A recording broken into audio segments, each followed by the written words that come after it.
উত্তরবঙ্গের পাহাড়ে বেড়াতে এসে একজন পর্যটক যা যা চান তার প্রায় সবই মিম টি গার্ডেনে আছে। সীমাহীন সৌন্দর্যের চা বাগান, কাঞ্চনজঙ্ঘা, একটু নিচে চা বাগান আর জঙ্গলে ঘেরা খরস্রোতা নদী। গ্রামের মধ্যেই আছে ব্রিটিশ সময়ের চা কারখানা। সুন্দর সাজানো হোমস্টে থেকে দেখতে পাবেন পাখি, প্রজাপতি, মৌমাছি, এমনকি কখনো কখনো জঙ্গলের হরিণ সহ অন্যান্য পশুও। আর গ্রামের সৌন্দর্য তো মুগ্ধকর।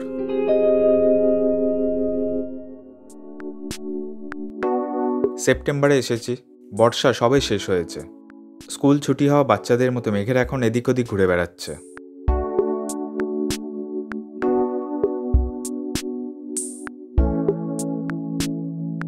এই সুন্দর জায়গা অপূর্ব হয়ে যায় যখন দেখা যায় কাঞ্চনজঙ্ঘা।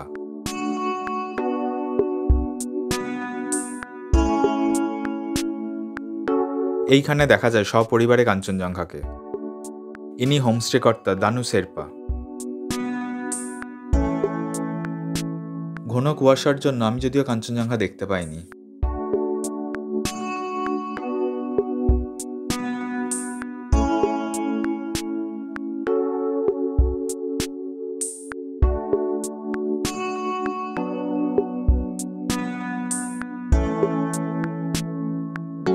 মিম টি গার্ডেনের প্রতিটি কোণই সুন্দর। যে প্রান্ত থেকেই দেখি আলাদা আলাদা দৃশ্য পাওয়া যায়, আর প্রতিটাই ছবি তুলে রাখার মতো।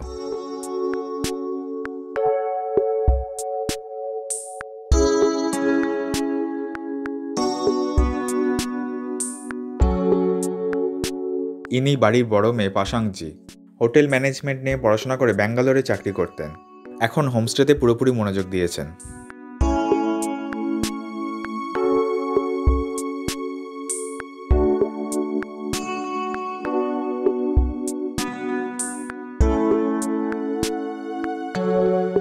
চা বাগানের মধ্যে অজস্র গাছপালায় ঘেরা ছোট্ট একটা বসতি মিম বস্তি।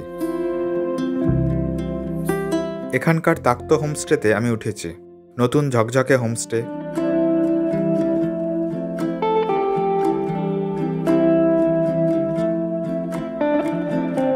হোমস্টে থেকে দেখা যায় চা বাগান, দূরের বিভিন্ন পাহাড় আর অবশ্যই কাঞ্চনজঙ্ঘা।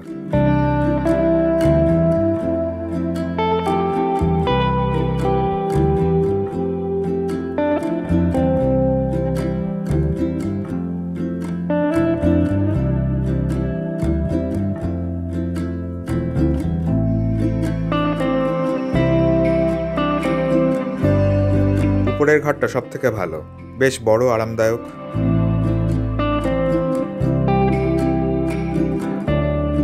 সাজসজ্জাও খুব ভালো।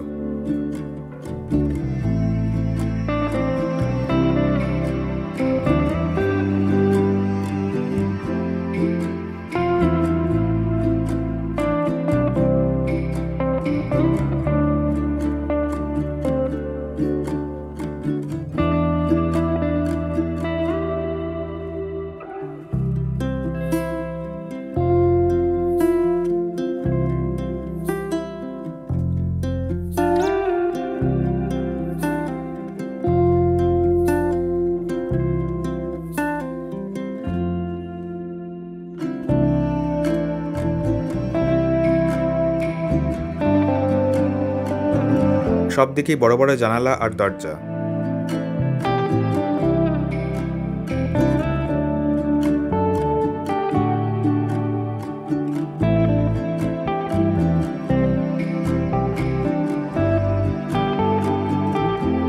দুদিকের দুই ব্যালকনি থেকেও পাহাড়ি সৌন্দর্য উপভোগ করা যায়।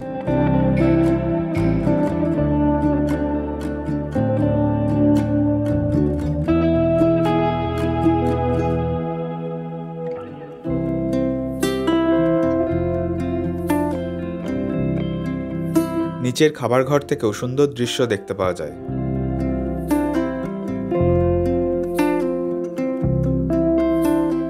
রান্না খুব ভালো, এতটাই ভালো যে কলকাতার অনেক রেস্টুরেন্টেও এত ভালো হয় না।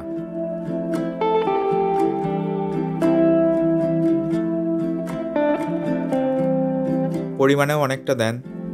আমার একার জন্য দুটো বড় বড় মাছের পিস দিয়েছেন। খাঁটি ঘি, অবশ্যই খেয়ে দেখবেন। এখানে জলখাবারে ডিম, দুপুরে মাছ আর রাত্রে মুরগি হয়। তবে কখনো কখনো মাছ পাওয়া যায় না, তখন ডিম হয়।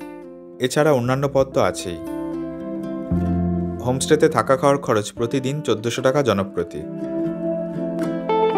আমাকে এই জায়গার সন্ধান দিয়েছেন কৌশিক দাস। পেশায় শিক্ষক হলেও শখে ট্রাভেল এজেন্সি খুলেছেন। আমাকে অনেক অফবিট জায়গার সন্ধান ও বুকিং ইনি করে দেন। এটা ওনার ভিজিটিং কার্ড।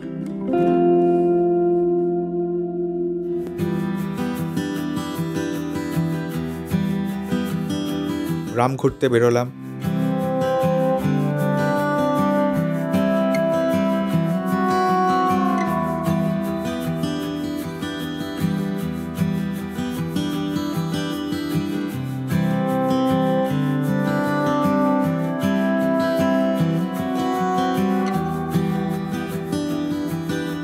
মেঘের সৌন্দর্য মন ভরে উপভোগ করলাম।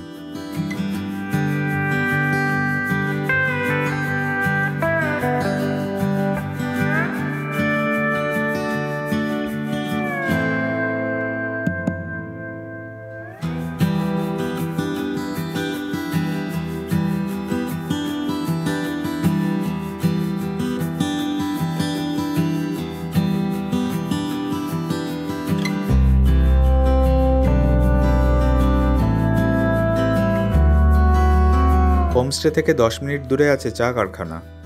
আজ রবিবার, তাই বন্ধ। কাল আসবো ঠিক করলাম।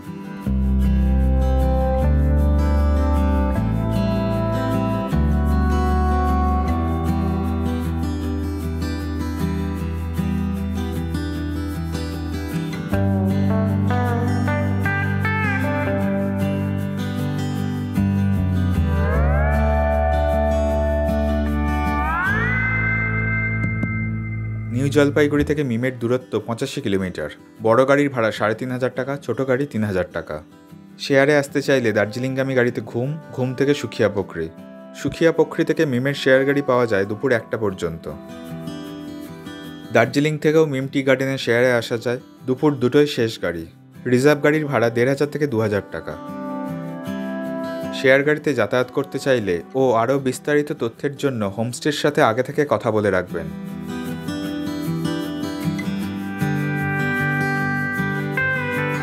মিম বস্তির শেষ ৪ কিলোমিটার রাস্তা বেশ খারাপ, বাকি রাস্তা ভালো।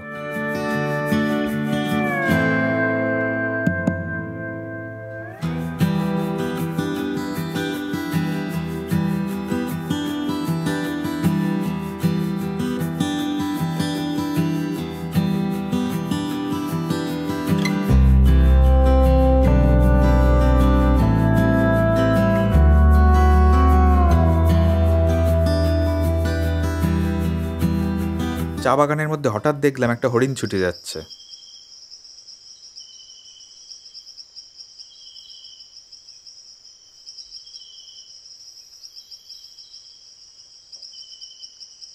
বাগানের মধ্যে আরো অনেক জীবজন্তুই দেখা যায়।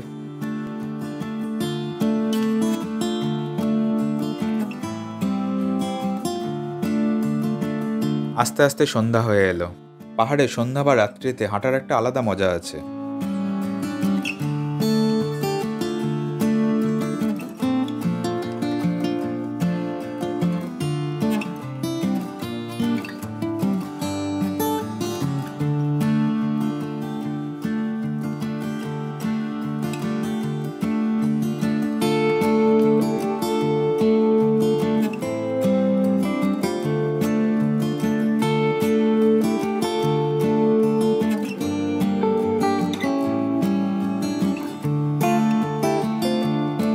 সন্ধ্যাবেলায় সবাই একসাথে গল্প করতে বসলাম রান্নাঘরে।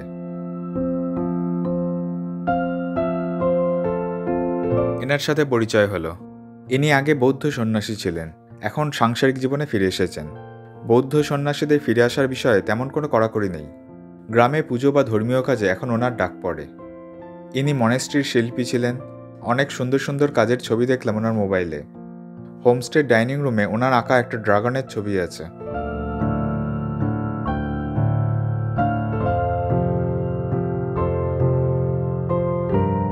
এটা ওর ফুটবল, দিনরাত এই নিয়েই খেলা করে।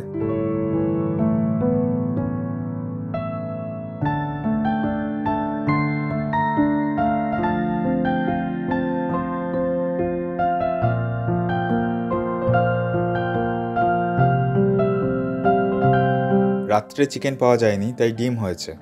মাছের মতো ডিমের কারিও খুব সুস্বাদু হয়েছিল।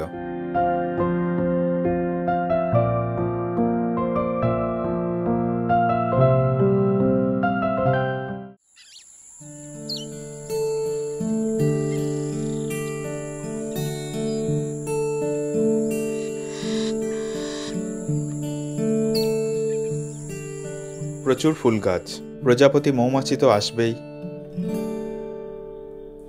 ফুলে ফুলে ঢলে ঢলে বহে কি বা মৃদু গায়, ফুলে ফুলে ঢলে ঢলে বহে কি বা মৃদু গায়, তটিনী হিল্লোল তুলে কল্লোলে চলিয়া যায়, পিককে বা কুঞ্জে কুঞ্জে, পিককে বা কুঞ্জে কুঞ্জে, কুহু কুহু কুহু গায়।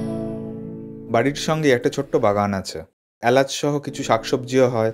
কি জানে কিসের লাগি প্রাণ করে হায় হায়, কি জানে কিসের লাগি প্রাণ করে হায় হায়, ফুলে ফুলে ঢলে ঢলে বহে কি বা মৃদু গায়, ফুলে ফুলে ঢলে ঢলে বহে কি বা মৃদু গায়, বহে কি বা মৃদু গায়, বহে কি বা মৃদু গায়।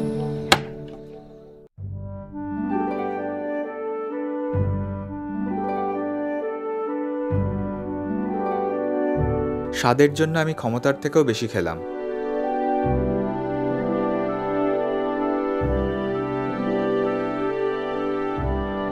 এরপর সবাই মিলে বেরোলাম নদীর উদ্দেশ্যে।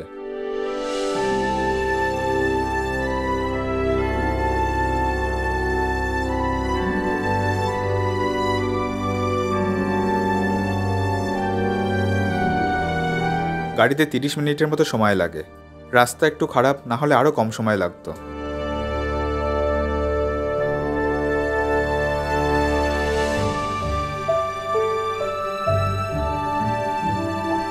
পুরো রাস্তাটাই চা বাগানের মধ্যে দিয়ে।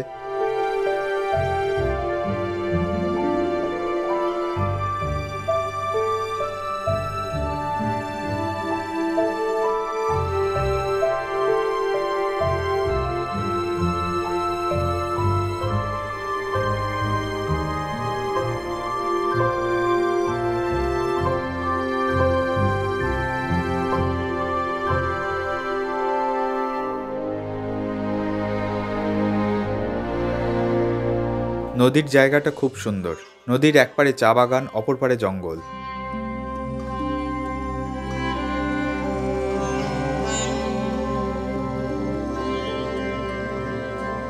শান্ত পরিবেশ, কাছাকাছির মধ্যে জনবসতি নেই।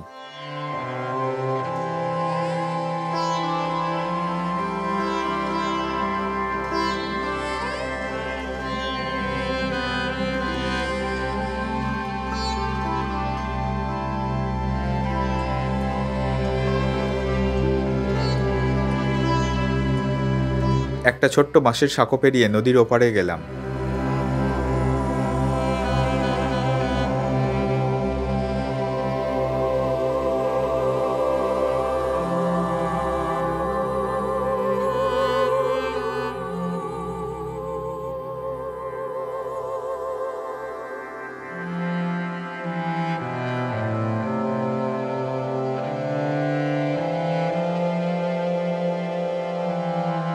ওপারের সৌন্দর্য আরো সুন্দর।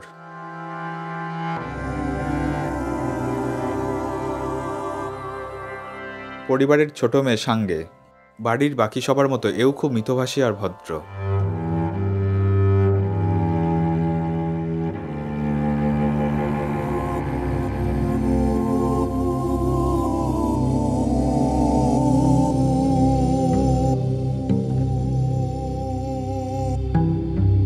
কিছুক্ষণ জঙ্গলে হেঁটে, কিছুক্ষণ পাথরের উপর বসে, কিছুক্ষণ নদীতে পা ডুবিয়ে সময় উপভোগ করলাম।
পাঁচ মিনিট হেঁটে এলাম একটা ধ্বংসপ্রাপ্ত ড্যামের সামনে।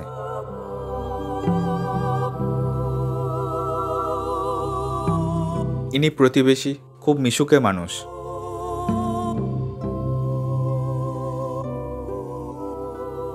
এখানে আগে ব্রিজও ছিল। ব্রিজ থাকলে বিজনবাড়ির সঙ্গে খুব সহজ যোগাযোগ তৈরি হয়ে যেত। নদীর ওপারটাই বিজনবাড়ি ব্লক।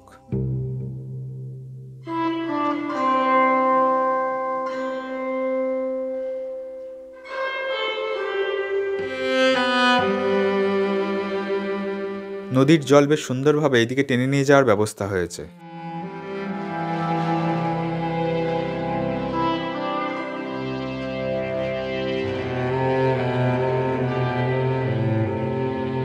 কারণ জানা নেই, তবে শুনলাম জলবিদ্যুতের জন্য।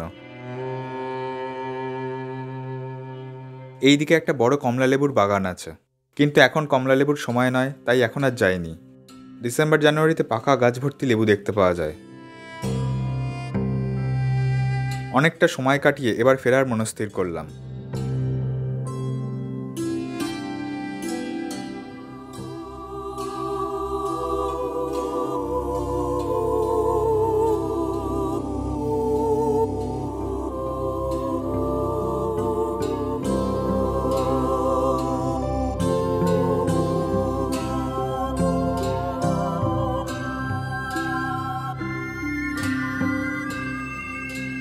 চা কারখানার আগে গাড়ি দাঁড়ালো আমাকে মোমো খাওয়ানোর জন্য। গ্রামের ছেলেরা নতুন দোকান করেছে, স্কোয়াশ আর চিকেনের মোমো। মিলেটের ফার্মেন্টেড পানীয়ও বিক্রি হচ্ছে। বেশি দিন ধরে ফার্মেন্ট না করায় এতে অ্যালকোহলের পরিমাণ কম আছে। এই পানীয় শরীর গরম রাখে আর তৎক্ষণাৎ এনার্জি আনে। এরপরে এলাম চা ফ্যাক্টরিতে। আজ বোনাস দেওয়া হচ্ছে, তাই সবার মধ্যে বেশ খুশির মেজাজ।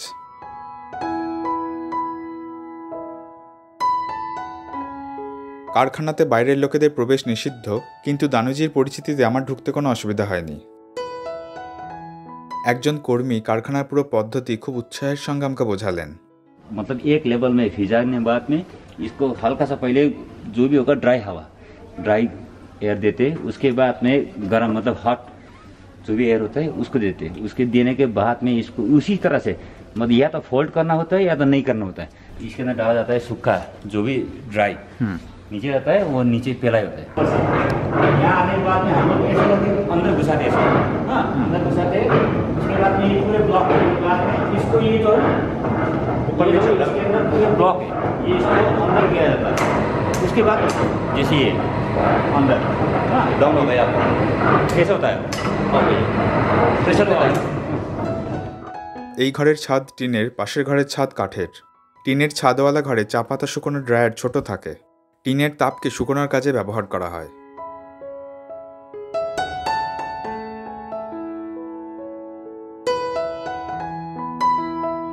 কাল রবিবার ছিল, চা পাতা তোলা হয়নি, তাই আজ কারখানার মেশিন বন্ধ আছে।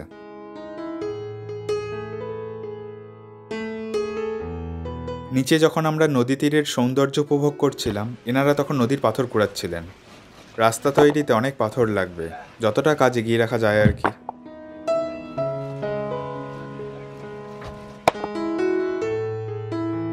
তিনটে ঘরে অতিথিদের থাকার ব্যবস্থা আছে, উপরে একটা, নিচে দুটো।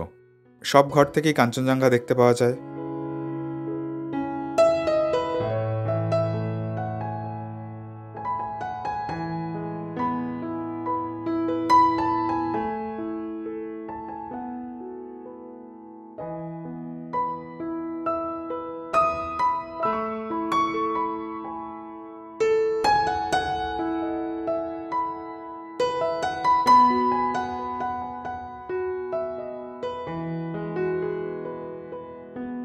খাবারের কথা নতুন করে কিছু বলার নেই। টি এস্টেট হওয়ায় গ্রামে কৃষিজমি খুবই কম, তাই শাকসবজির জন্য অন্য গ্রামের উপরেই ভরসা করতে হয় অথবা সুখিয়া বকরির বাজার থেকে কিনতে হয়। এনার বয়স 70-এর ওপর। নদীর ওপার থেকে সবজি কিনে আনেন বাড়ির জন্য। 15 থেকে 20 কেজির ভারী বস্তা হয়। হেঁটেই যাতায়াত করেন। এটা পাহাড়ি শশা, এখানকার ভাষায় বলা হয় কাঁকড়া। বিশাল আকৃতির, আচার তরকারি প্রভৃতি হয়। এরপর চললাম গ্রামের উপরে মনেস্ট্রির উদ্দেশ্যে। বাড়ির মেজো মেয়ে ডিকিলাজিও সঙ্গে চললেন। অন্য দিক দিয়ে গাড়ি রাস্তাও আছে, সেক্ষেত্রে মনেস্ট্রি পৌঁছাতে 5 মিনিট হাঁটতে হয়। তবে আমরা জঙ্গল আর গ্রাম্য রাস্তা দিয়ে যাওয়া ঠিক করলাম। বেশিরভাগটাই সিঁড়ি, 40 মিনিটের মতো সময় লাগলো।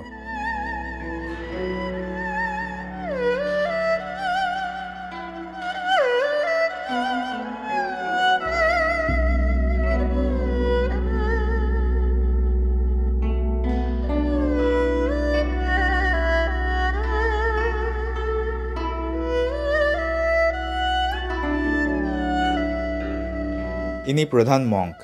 তিব্বত দখল হয়ে যাওয়ার পর দলাই লামার সাথে ভারতে আসেন। নেপালি আর তিব্বতী ছাড়া অন্য কোনো ভাষা জানেন না।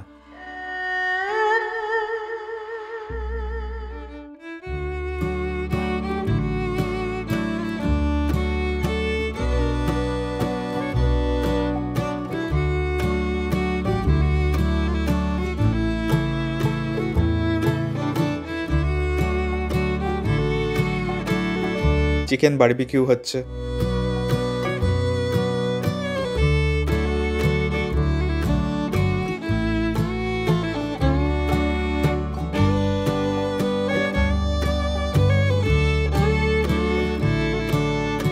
প্রত্যাশিতভাবেই চিকেন কারি দারুণ হয়েছিল, তবে চমকে গেলাম এক বাটি পায়েস দেখে। বাড়ির খাঁটি দুধের স্বাদই আলাদা হয়।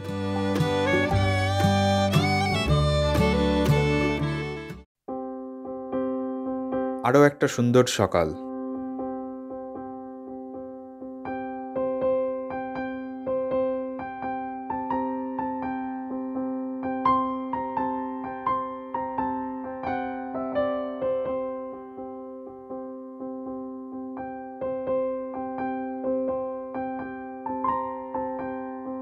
সকালবেলায় অনেকে দুধ নিতে এলেন।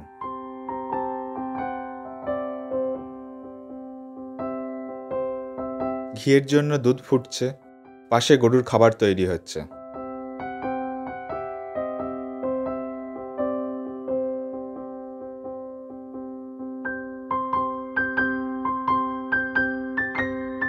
চায়ের সাথে খাওয়ার জন্য ভুট্টা ভেজে দিলেন। কিছুদিন আগেই তোলা হয়েছিল, আর কয়েক মাস পরে হলে ভাজলে পপকর্ন হয়ে যেত।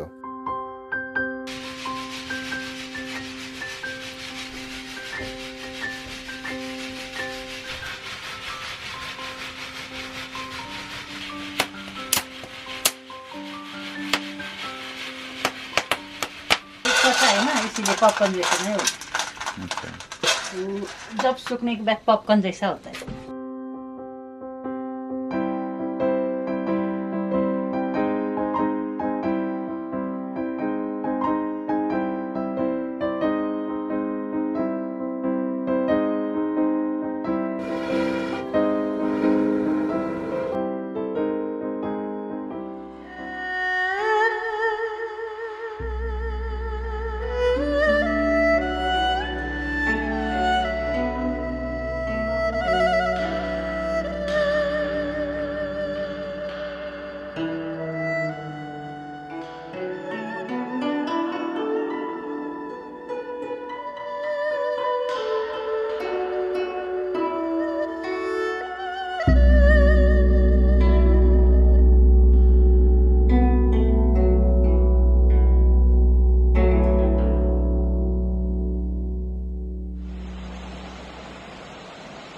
প্রাতঃভ্রমণে বেরোলাম, কিন্তু আমাকে আজই ফিরে যেতে হবে।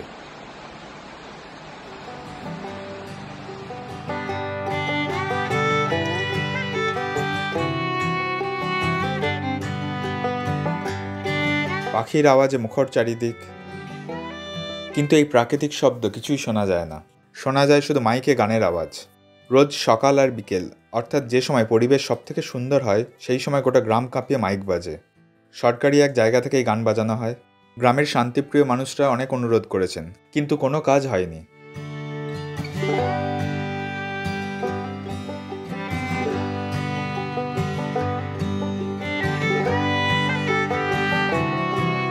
দূরে পাহাড়ের কাছে দেখা যাচ্ছে মানেভঞ্জন।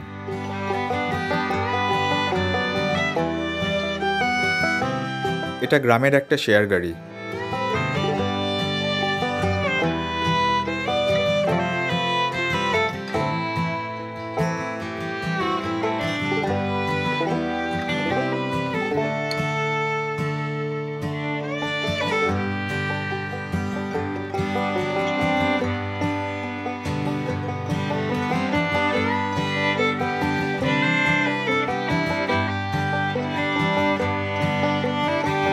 নিম থেকে বাগডোগরা যাওয়ার রাস্তা খুবই সুন্দর। সময় এবং দূরত্ব নিউ জলপাইগুড়ির থেকেও কম হয়।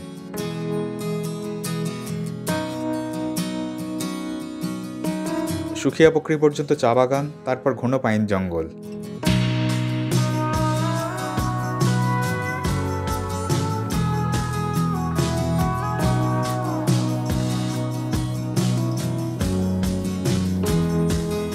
এরপর সীমানায় নেপালের ঘরবাড়ি দেখতে দেখতে পৌঁছে গেলাম মিরিকের টিংলিং ভিউ পয়েন্টে। ঘন কুয়াশায় কিছুই দেখা যাচ্ছে না।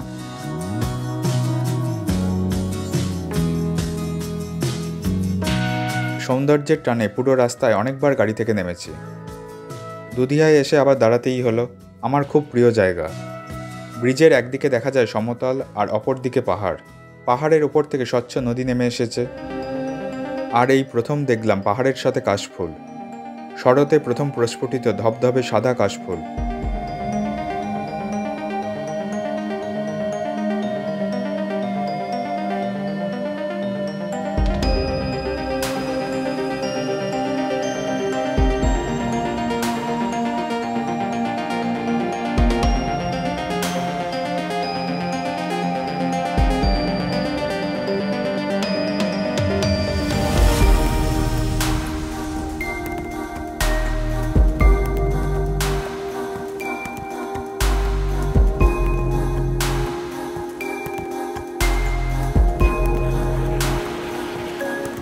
কলকাতায় পা ফেলার আগে পর্যন্ত মেঘ সঙ্গ ছাড়েনি।